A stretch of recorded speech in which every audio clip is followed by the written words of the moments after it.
Bonjour à toutes et à tous. Aujourd'hui, nous sommes le 29 septembre et le 29 septembre, c'est la fête de l'archange Saint-Michel.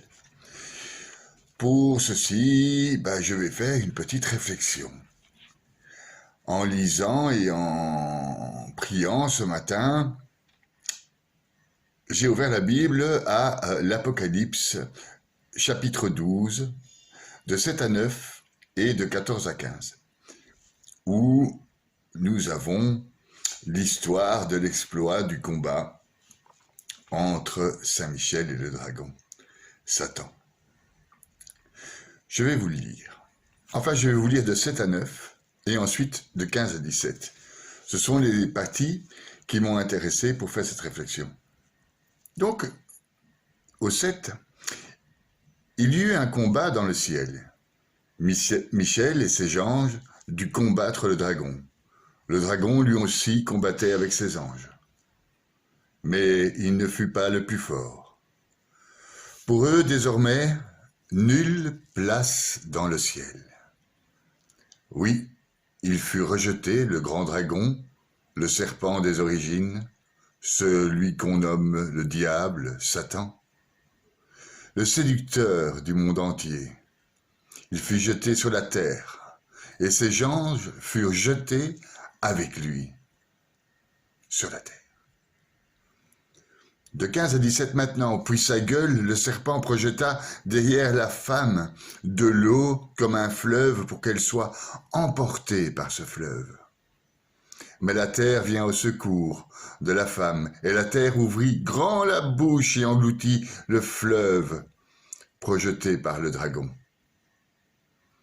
Alors le dragon se mit en colère contre la femme, et il partit faire la guerre au reste de sa descendance, ceux qui observent les commandements de Dieu et qui gardent le témoignage de Jésus. Nous en sommes. Donc, je vais séparer donc ces deux parties. Il y a alors un combat dans le ciel. Dans le ciel de notre temple intérieur aussi. Les cieux se reliaient entre eux, comme je vous l'ai nombreuses fois expliqué, reliés aux cieux avec le Père. Notre temple intérieur est relié aux cieux avec le Père. Nous avons un ciel intérieur. Le dragon, après le combat avec Saint-Michel, a perdu la bataille. Il n'existe plus dans les cieux. Par contre, il est bien tombé sur terre. Là, il continue ses ravages maléfiques pour tous. Pour tous, la descendance, ceux qui observent les commandements de Dieu, la descendance de la femme, c'est-à-dire nous tous. La nouvelle Ève, Marie, tous ceux qui respectent les commandements de Dieu et qui gardent le témoignage de Jésus. Ça veut dire absolument tout le monde est menacé par Satan sur terre. Il est donc impératif de garder notre jardin intérieur propre, notre temple, notre ciel, en connexion constante avec les cieux, là où réside notre Père. Le Père, Yahvé, Yod-Hé-Vav-Ké, afin de ne pas être nous aussi engloutis par le fleuve projeté par la gueule du dragon. Il faut donc rester en connexion constante, par la prière en continu.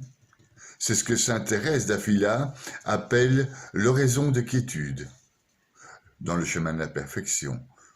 C'est ce que Monseigneur Chevet appelle prier en faisant la vaisselle.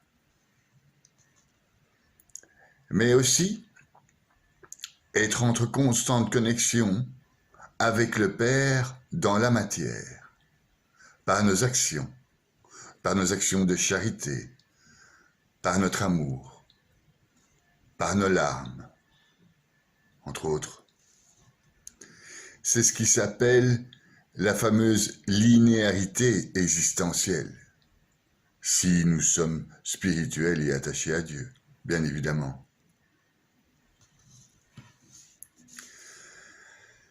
Catherine Chalier, dans son traité des larmes, analyse la difficulté qu'a l'homme à se désenténébrer, on va dire, quitter ces ténèbres, sortir de ces ténèbres de la manière suivante. Elle nous dit que chaque nouvel enfant humain émerge des cieux à l'existence sur un fond de nuit qui la protège certes de la lumière. Rappelez-vous, en Genèse 1, 2, les ténèbres étaient au-dessus de l'abîme.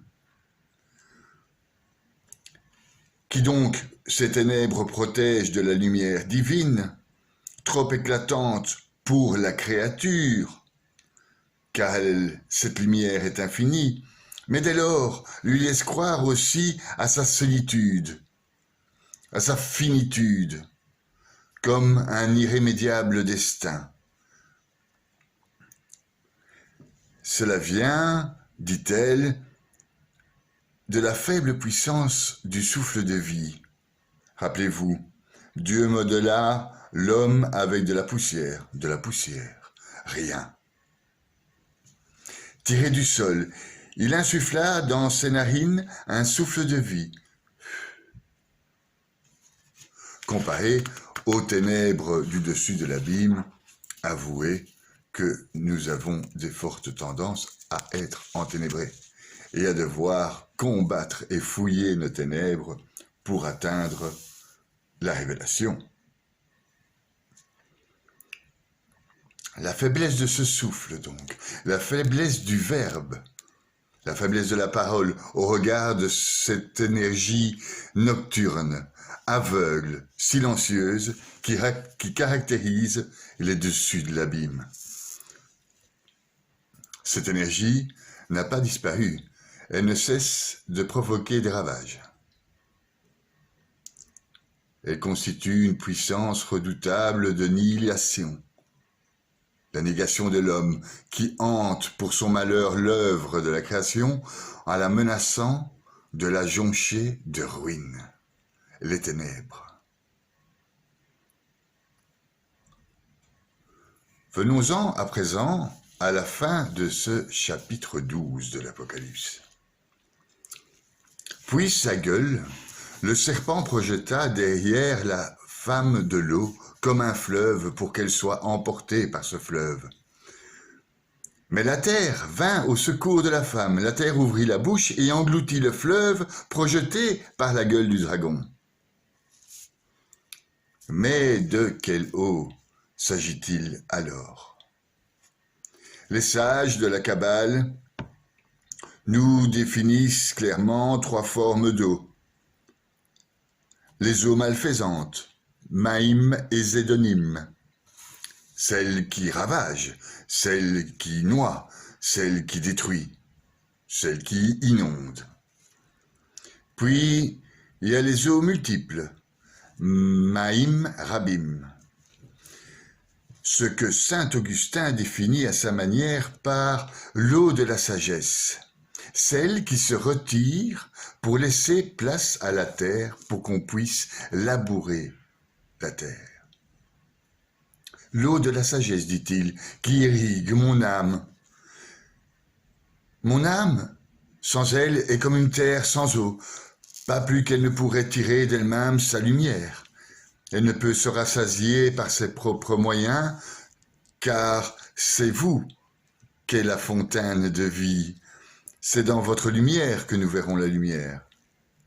La terre qui ouvre sa bouche, c'est aussi quand en Genèse 1:9, les eaux qui sont au-dessous du ciel, qui se rassemblèrent en un seul lieu et que paraisse la terre ferme. Et ce fut ainsi. Donc, les eaux multiples, celles qui permettent de se développer, celles qui aident, celles qui sauvent,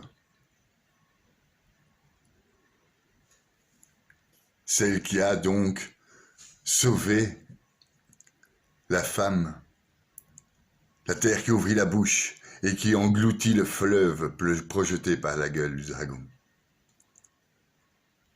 Enfin, il y a une troisième sorte d'eau, les eaux des larmes, où je ne vais pas vous en parler aujourd'hui. Je vous en parlerai sûrement un jour. En fait, rendons pour ce 29 septembre honneur et gloire à notre archange Saint Michel. En faisant par exemple cette prière, remercions Saint Michel d'avoir fait le ménage dans les cieux. Un jour nous irons dans les cieux. Il n'existe plus là-bas le Satan, grâce à Michel. Demandons aussi, alors, nous qui sommes dans nos cieux sur terre, que nous puissions sur terre, avec son aide, marcher dans les sentiers de la rectitude. Éviter tout péché, travailler toute vertu, ce qui mène aux grâces de l'Éternel et à son amour.